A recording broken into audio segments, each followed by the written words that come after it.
Did you all catch that beyond the 10%? Did you guys catch that? You guys didn't catch that? Yeah, up 10% too. Did you catch it? Up? Okay, all right. I caught it.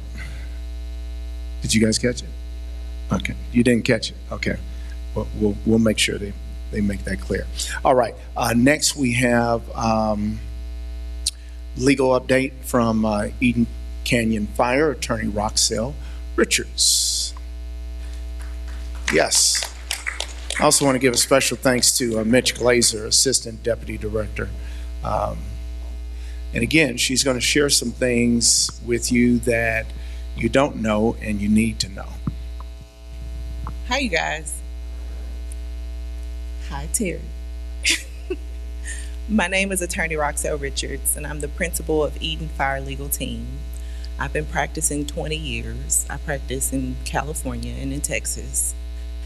And it's important for me to tell you guys some real information because I feel like because of all of the lawyer marketing, people are confused. And so I want to give you guys some clarity as to what's taking place, okay? So I want to unveil and talk about the Eden Fire litigation. What I'm not going to talk about is this, because it doesn't matter what attorney you go to, it doesn't matter who you are, we all have the same information. I don't know if can y'all go to slide number 3, please? Yes, so many of you guys have seen this stuff, right? It's all over the internet. And there's a repository, and so there's not a situation where this lawyer will have this information versus me versus this. All of us plaintiffs' attorneys in this litigation have the same exact information. There is no such thing as a board certified or somebody having a specialty in wildfire litigation. So that's Mythbuster 1, 2. So I'm not going to get into this, right? Because we all have that information. Y'all have seen all the marketing. But if you want to talk about it, schedule a free consultation and I'll tell you guys all about the evidence we have. So here's where we are for this litigation. This is a part of a mass tort litigation. I don't know how many of you all have heard that term. It's not a class action. This is not like finding an attorney if you're in a car accident, or if this is I do medical malpractice cases. It's different. These are not single event cases. The autonomy that you're allowed, because this is a mass tort action, is that you get to choose your own attorney so that you can join a coordinated action, mass tort. All of the cases have this same case number, no matter who you are. The case number is a lead case number, and I'm going to give it to you guys because it's important that I educate you all, and I want y'all to know the real. That's why I'm here. Can I see this? Hold on. 25 STC V00731. That is the leading case number. So whoever you choose as your attorney, they will fill out some forms. And we have already decided this. My team sits on the steering committee for the litigation. You will have a damage questionnaire form. You will have a documents checklist. And you will have a plaintiff fact sheet, the same. Everybody has to fill this out. Now your cases will be categorized, right? So they will be categorized by case type, meaning injury, wrongful death, property losses, and so on and so forth. So right now we are all the plaintiffs are completing the fact sheets. This is where we are. Requests have been sent to Edison. We are awaiting their responses. And all of the cases sit under Judge Laura Siegel Court in Los Angeles County, Department 17. So that's where, if you are a part of the Eden Fire litigation, you're going to be in this court. If you are a part and have been affected by the Eden Fire, you are going to be in this court. It's already in order. That's a part of the mass tort litigation. So, but it's not very clear because of the marketing. So I'm here to make sure you guys understand that. Now, I want to talk about the judicial coordination advantage. It's a great thing because I've handled class action suits. And when you have the mass tort litigation process, it allows for a more coordinated effort to get everyone's claims resolved efficiently and in order, right? So there's case management orders, and I think we're on our 5th case management order. We have court again, I believe June 30th, and it's in the presentation. And this allows us to all come together, right, as plaintiffs' attorneys. We're not competing. This is not, we're collaborative, right, for the greater good of everyone. So we come together and try to figure out, okay, what's the best way to handle the litigation? What's the best way to do certain things? We're very early. We just all decided and agreed on these forms. And that was a fight. So I think there was, last I checked, there was 400 attorneys. So that's where we are. If this were a single event case, right, there's thousands of people that were affected. And it would just be nearly impossible in my lifetime, and likely yours, to get everyone's cases handled within the time frame, right? Being that there's only 365 days in a year, and we're talking about tens of thousands of people affected, right? So you do this process, and much later down the line, there'll be what's called a bellwethers process. Well, they'll categorize each case type. We'll get together, the plaintiff's attorneys, and we'll pick the best case from each category. That case is tried. And then that sets what's called like the settlement range. So that's like a high summary level of what's happening whenever we talk about mass tort litigation. So this happened, my team has experience in handling the Woolsey fire. One of our cases were picked. So that's that. I'm gonna get to the next. June 30th case management conference. We're gonna finalize the next phase of litigation procedures. And this will be applicable to everyone. So if you have an attorney already, make sure y'all get this filled out. They have them, it's here. Edison, they are required to respond to a lot of discovery requests. So we are awaiting their responses. Right now, we are going to be doing some forensic testing to establish the origin. And then we are going to be reviewing all of these documents. When I say we, I speak for my team and every other team out there that's representing the plaintiffs. Now, we have experience with handling the Woolsey fire, and many of you guys know about what happened with that back in 2018. 90% of those cases now are resolved.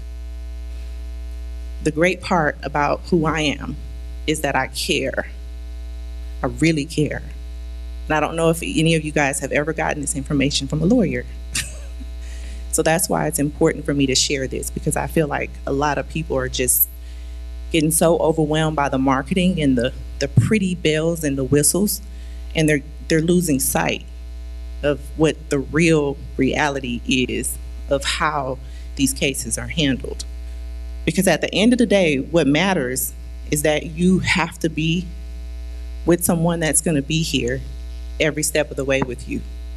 That's gonna guide you with filling out these forms.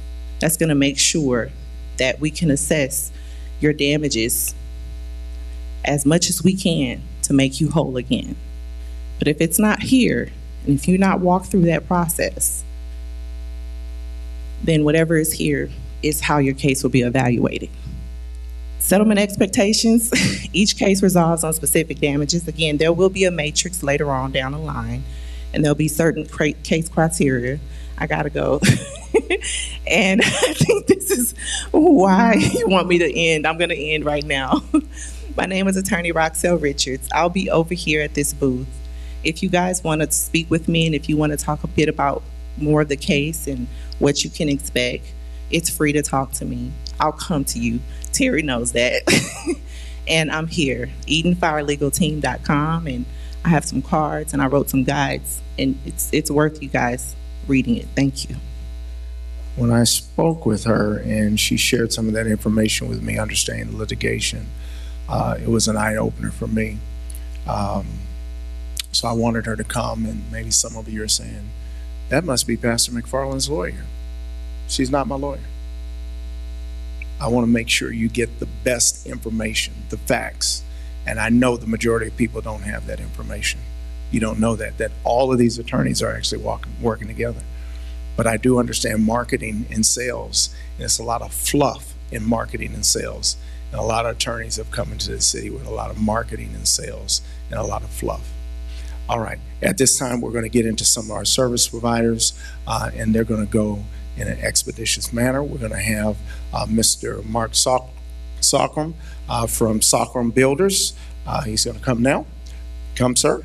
And then followed by him will be Triplet Construction, along with United Legacy One-Stop Service Providers.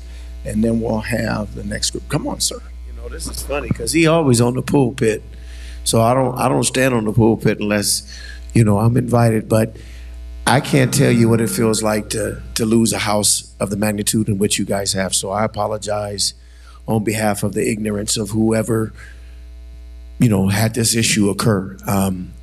I don't know everything, but what I do know is that I will bring your vision, if this is a way of saying it, bring your vision back to life. When you lose something of such a magnitude, in which I've lost some things, the vision is important. Your dream is important. No one can tell you, oh, it's just a house, don't worry about it, just build it up. No. And I don't do Band-Aid work. This is the thing. I've been in construction for well over 32 years. I know I look like I'm 26, but I have been doing it that long, and I don't mess around with people's homes. Your home is like my home. If I step into your home to do work, I'm going to treat it as if I'm going to lay my head there every night. How I got started in construction is boy, I don't want to testify, but I ended up losing my life and coming back. And prior to that, I was building recording studios and things of that magnitude because I've been in the music industry all my life. And I got good at it. Matter of fact, I became to a point to where I became very expensive. But this is not about expense. This is about bringing back what you lost, and you didn't deserve to lose it. It's not fair. It's not acceptable. And because I have been giving the ability, and God has entrusted in me with my hands and my nature to be able to make things come to pass, if you need my help, I will be there 100%. I don't take on 6 or 7 jobs at a time because I believe in giving you my time. My efforts are real. I've told everybody to whom if I build something for you, it will outlast what was there. If I step in, you're going to think I wasn't there because it's going to go back to what it was, or even better. Pastor can attest to that. If you've seen his house, I told him, Pastor, when I built your wall, I can tell you if anything ever happened, this wall will still be there. If you go by his house, that wall is still there, and so is the gate. But like I said, I don't half tush anything. I call myself a rhino pit builder. But not only that, I'm probably one of the only contractors that has his own equipment. When we're talking about, Pastor had mentioned the second removal. First and foremost, before you build, after they go through all the process of going through the ground and making sure everything is up to par, everything has to be compacted at 97%. That's another part of the job. The debris removal. Those machines that they're bringing in there, that they're tearing up your driveway, and then you got to pay for it. I have machines that can get down the driveway without tearing up your driveway. Because I invested in that, because that was something that God told me to do while I was laying on the table, hoping for my life to come back. Okay? I have been dead. I have come back, and I'm here because pastor is not only a part of my pastoral background, but because I lived in Altadena, and every single house I lived in, which was 6 houses, all of them burned down. So to go back to seeing something that you lived in, that you grew your children up in, you raised them, you got a chance to know families, and you ran up and down the street with other people's children. And then I grew up in the old school, so if your kid messed up, he got a whooping from me and went back home and got a whooping from the next door neighbor. And we did that. And that's what we need to do as this community, is bring it back together. If I could save you money, I'm gonna save you money. I don't mean to say this, but I'm just gonna say it because this is the truth, and I've been 100. I'm Jewish and black. I want a deal and a hookup.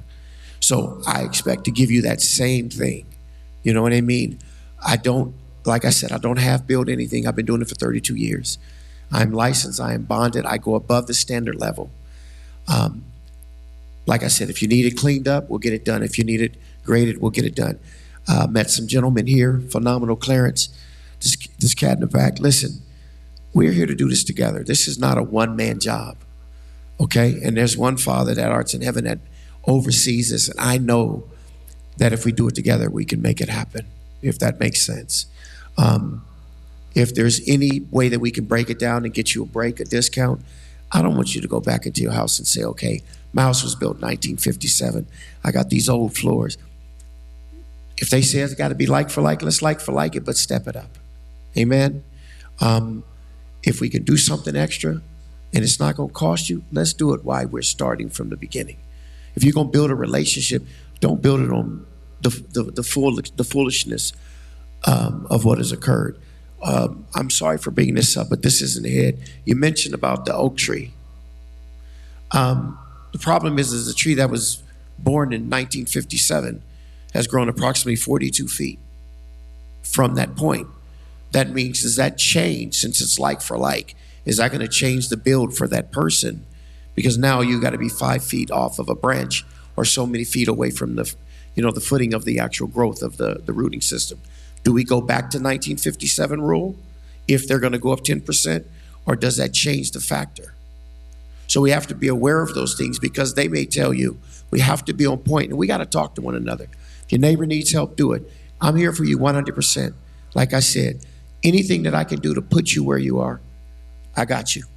And I mean that from the bottom of my heart, okay? My name is Mark Sorkaram. I own Sorkaram Builders, but my company is named after my daughter, who I take a precious pride in my company. It's Unique Design and Construction, okay? My brother Clarence, this cat is a beast, and let's have some fun doing this as well. Let's not be stressed, okay? Hi, my name is Clarence Ellington, and my company's name is Triplet Construction. I know there's a family of triplet. My company is named after my triplet daughters. They were born at Huntington Memorial. I lived here for 20 plus years. 5 of the houses that I remodeled, built, burned. What I did, I had a family member whose house burned on Palm. In driving up here, it hurt me. So I said, I'm gonna give back. I wanna be part of history.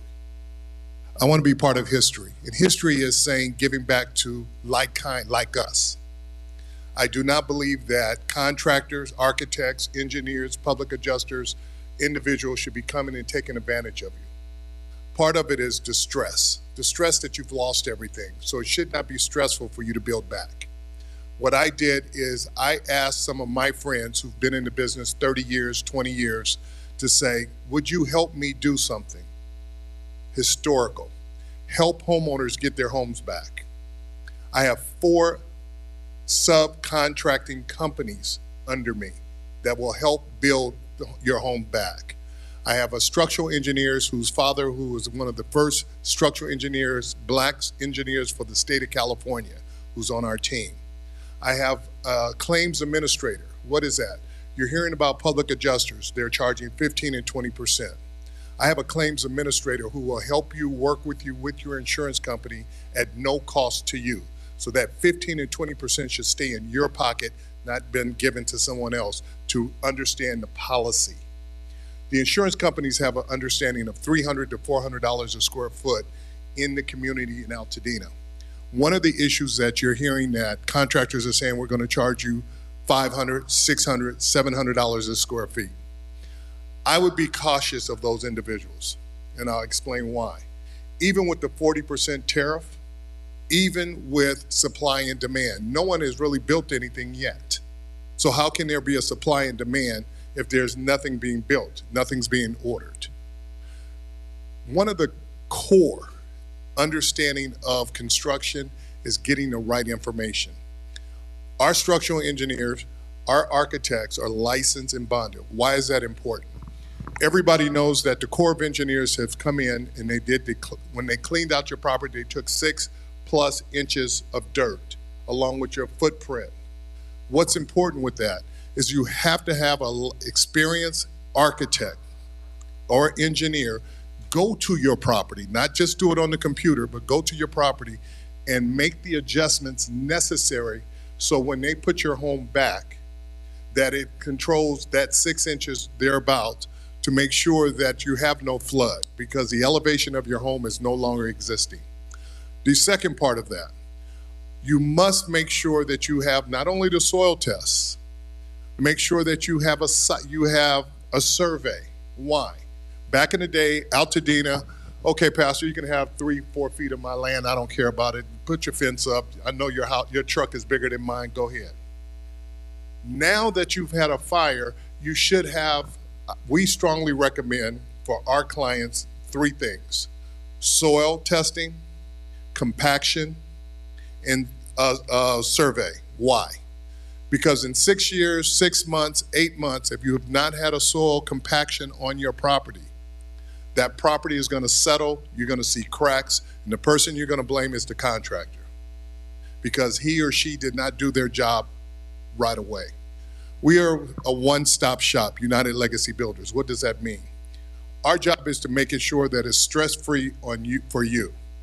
We have an engineer, we have the structural engineer, we have 4 subcontractor companies with staff. We have our own equipment.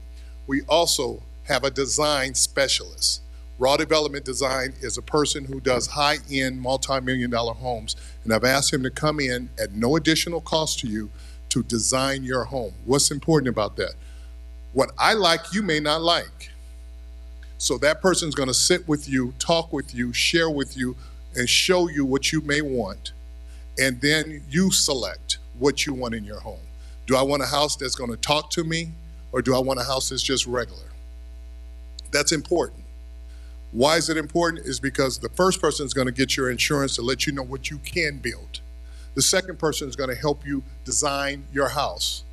The third person is gonna help you design your house. And then it comes to me, the contractor. We're gonna build your home. Part of our costs that we charge includes hardscape. We talked about driveways. We talked about the concrete that goes around, the steps that are going around. All of that is inclusive. When you talk to a contractor, ask that contractor or see if they're gonna let you know that their price includes all of that. If they do not, ask that question. It's very important. Our structural engineers will talk with the county, they get all the answers, and they'll get them to you, and it's called communication. One of the things we talk about is contractors. We met over here, we talked, and we're gonna work together, because there's some things I may not be able to do. He may be a specialist. Hey, can you help me with this? Yes.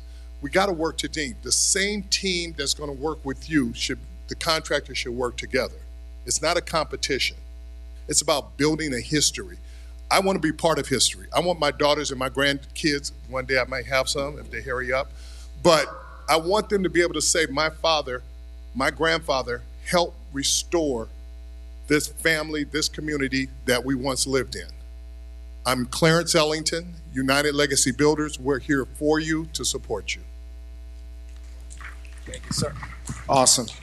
Okay, in close, we're gonna have KMBX, Modular Living Consultant, come, and followed by Viver Construction, Home Builders, and then we will open up for Q&A. I'll have an individual from each group come up to the stage, and then we'll open up the questions. Hopefully you're taking notes so that you're able to get the real questions here.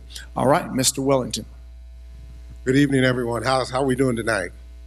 It's a blessing to be here, and can we just give the man of God here a round of applause, because this what he's doing in this community and has done for the community is just remarkable. And I'm so happy to be a part of it. My wife is my partner. She's not here tonight. She had another engagement, but I wanted to make sure we could be here so that we could share what we can do for you with your particular home, your situation.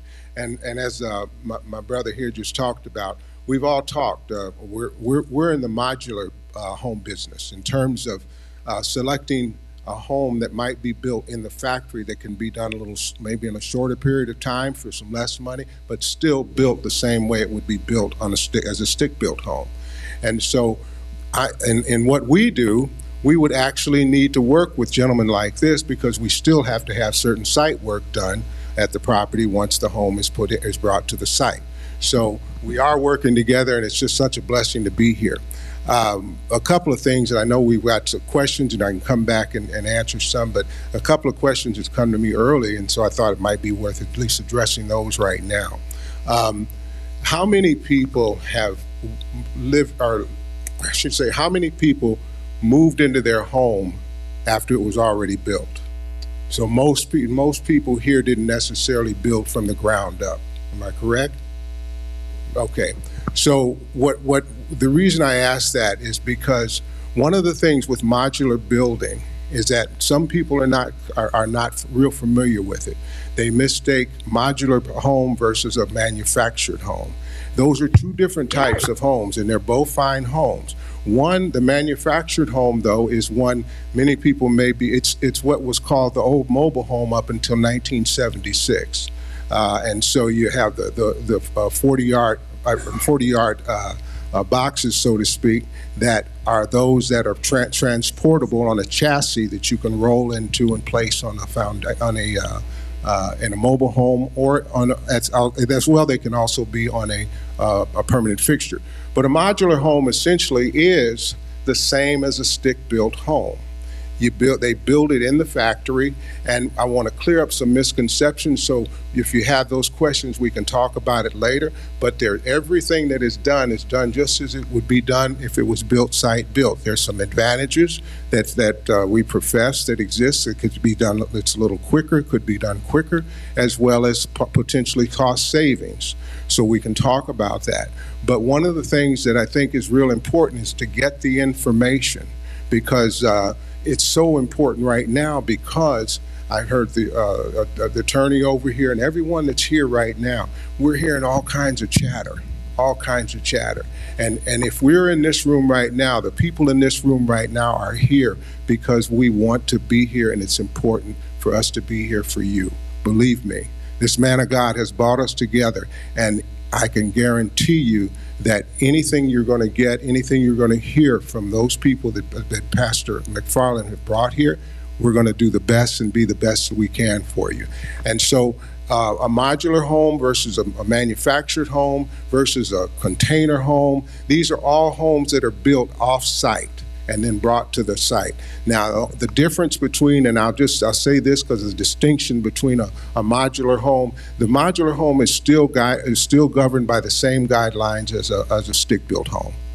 The manufactured home is governed by a HUD, and that basically means that every manufactured home that's built in the United States is governed by a federal legislation, as opposed to the local and the guidelines and codes of a local area in the state.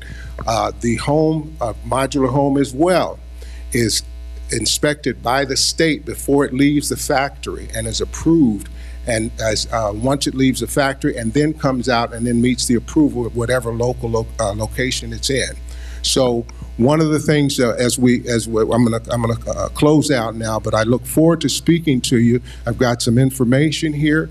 I think our website, if you feel free to go on the website, you'll get a great idea of the whole process, because one of the things we want to be able to do, and the reason I asked that about whether or not you built your home or moved into it, the process that one has to go through when you're building new, as you might be right now, may be something you've never done. One of the things KMBX and our team does is we walk you through that process as your project manager as well throughout from the beginning to the end.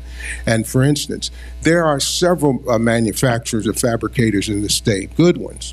And so, but not all of them do the same thing. So one person may want steel, another person may want wood or wood frame. So what we're able to do is take you and work with you, as my brother mentioned here, we're gonna walk this walk with you, as the attorney mentioned, we're gonna walk this walk with you, because it's something, especially if you've never built a home before from ground up, there's gonna be a lot of questions. And we'll be able to work with you, and that's what we do at KMBX West. My wife and I have been part of the real estate. I was an attorney for many years.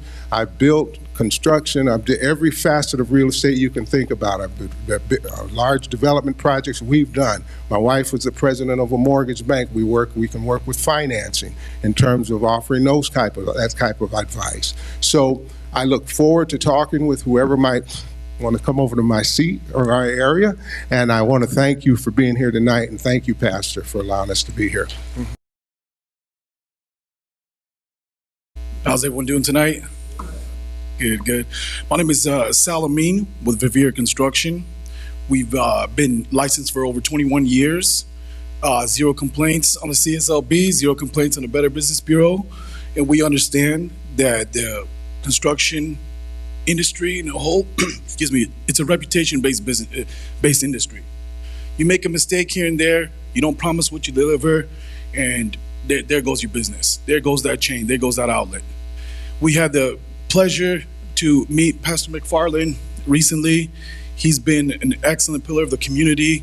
His resilience, his strength, his humility has brought us here. He's put aside his own home building process to make sure everybody in the community over here gets what they need and what they deserve. As Clarence mentioned over there and Mark earlier, everyone here is well qualified to build your home. Us as well, we're all in one-stop shop. We have a architect, engineer on hand. We have community outreach, everything you could think of from claims. We're here to take you throughout the whole process from beginning to end. I also had the pleasure to take Mr. Middleton over here to one of our homes recently that we built out in Santa Monica area. He's experienced over 20 years as a realtor as well, and he said, Sal, I want to come see what you've done. Took him down there, showed him to that the same crew that built that $2.7 million home is the same people that's going to build your home over here. Our prices, like Clarence mentioned, Pastor McFarland made sure that we're all in that reasonable, under reasonable, but that doesn't take away anything from quality over here. We have, whether you have your plans going out there or using pre-approved plans, from beginning to the end, from permitting, insurance, finished material, we take you through each process, step by step, work within your budget, and we avoid any surprises at the end. We don't want to, you've already been through so much. I'm not going to be here in the middle of your project and say, oh, hey, it's 5,000 more over here if you want to go this, if you want to go here. We eliminate all that surprises. We know, we see your budget, we tell you what's practical, we tell you what's real. Sometimes people can't build back what we're saying. Then we go to different options to Mr. Wellington and say, hey, what can you do, Mr. Wellington? Here's my client, they can't do this is their budget, can you do something? He could accommodate. Whether it's us individually working with our groups of subcontractors, our big crew, whether we need helping hands from Clarence or Mark, we're all here to build back together. So we're that one-stop shop, complete transparency, communication, constant. One of the projects over here was a complete tear down, started up right there, tear it down and put out that. That right there doesn't matter. If you want that style home, modern, you want craftsmanship, you want farm style, we could do it all. We see your budget, we work with you side by side, every step of the way. That's what I've been getting. Sal, where do I begin? We begin with property, going on site, seeing what you had, seeing what you want, making what you had before, taking some of those elements. Sal, no matter what, I want a porch. So we factored that in, top of the list. No matter what, I want this area. My walk-in closet needs to be 2 stories high. I've gotten that request. No problem at all. So any little thing that it is, we sit back with you, we talk with you, we show you what we can do, what's practical, what's real, So later on, there's no, hey, this, hey, that. That's what I have to offer over here to you guys. Complete transparency. Looking forward to meeting every one of you guys.